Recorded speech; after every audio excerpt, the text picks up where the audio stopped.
Assalamualaikum warahmatullahi wabarakatuh. Perkenalkan, saya Reza Adi Prasetyo dari Universitas Muhammadiyah Tangerang. Saya akan sedikit menjelaskan mengenai purchasing order teori ya. Teori ini sendiri banyak dijelaskan oleh para ahli. Dari penjelasan beberapa ahli tersebut, saya dapat sedikit menyimpulkan bahwa teori ini pada dasarnya yaitu teori yang menyatakan bahwa pendanaan untuk pengembangan usaha itu mereka lebih menyukai dari pendanaan dari dalam perusahaan atau dari internal ya daripada eksternal. Eksternal itu digunakan untuk pilihan kedua atau pilihan terakhir. Urutannya seperti untuk misalkan untuk investasi ya, mereka itu akan menggunakan dana yang berasal dari dalam perusahaan seperti kas dan lain sebagainya. Kemudian apabila perusahaan itu tidak memiliki cukup dana untuk membiayai investasi tersebut, kemudian mereka akan mencari pendanaan melalui pihak eksternal seperti utang. Kemudian yang terakhir, kalau misalkan tidak menggunakan utang, mereka akan menggunakan ekuitas sebagai sumber pendanaan terakhir. Teori ini sendiri yaitu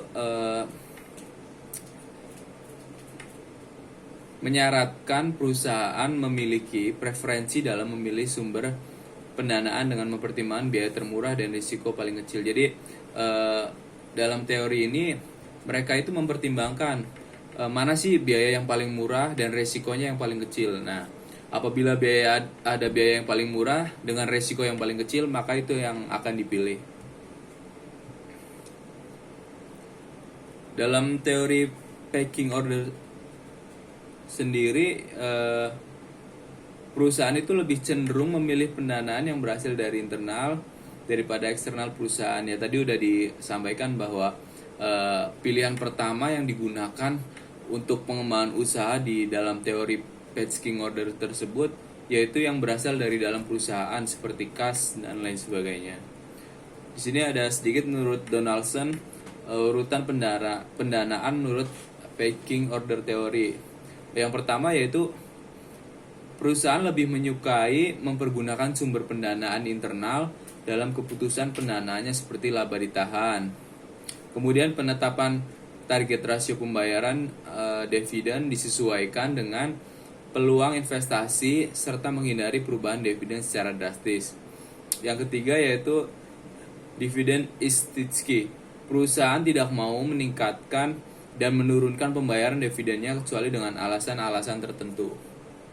Kemudian yang keempat, apabila pendanaan eksternal diperlukan, perusahaan akan menerbitkan sekuritas yang paling aman, mulai dari penerbitan hutang, convertible bond, dan yang terakhir ada penerbitan saham. Di dalam packing order teori yaitu ada dua alasan mengapa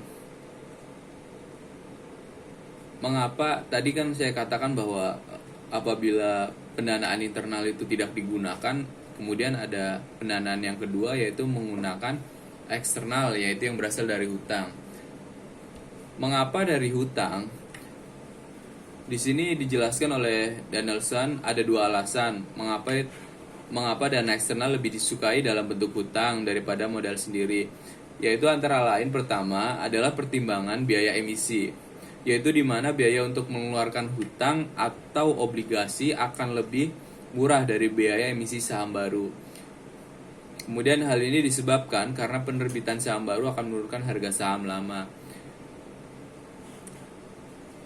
Alasan yang kedua yaitu manajer khawatir kalau penerbitan saham baru akan ditafsirkan sebagai kabar buruk oleh para pemodal dan membuat harga saham akan turun.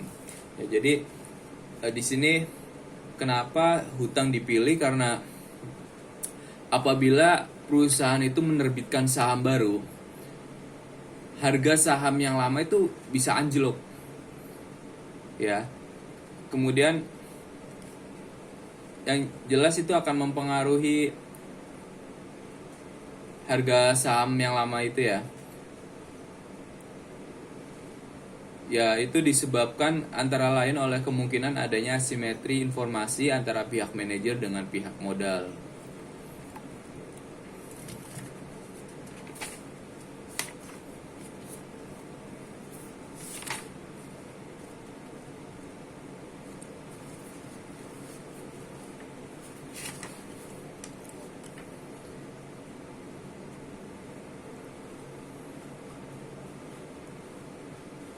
Baik, saya kira cukup penjelasan dari saya.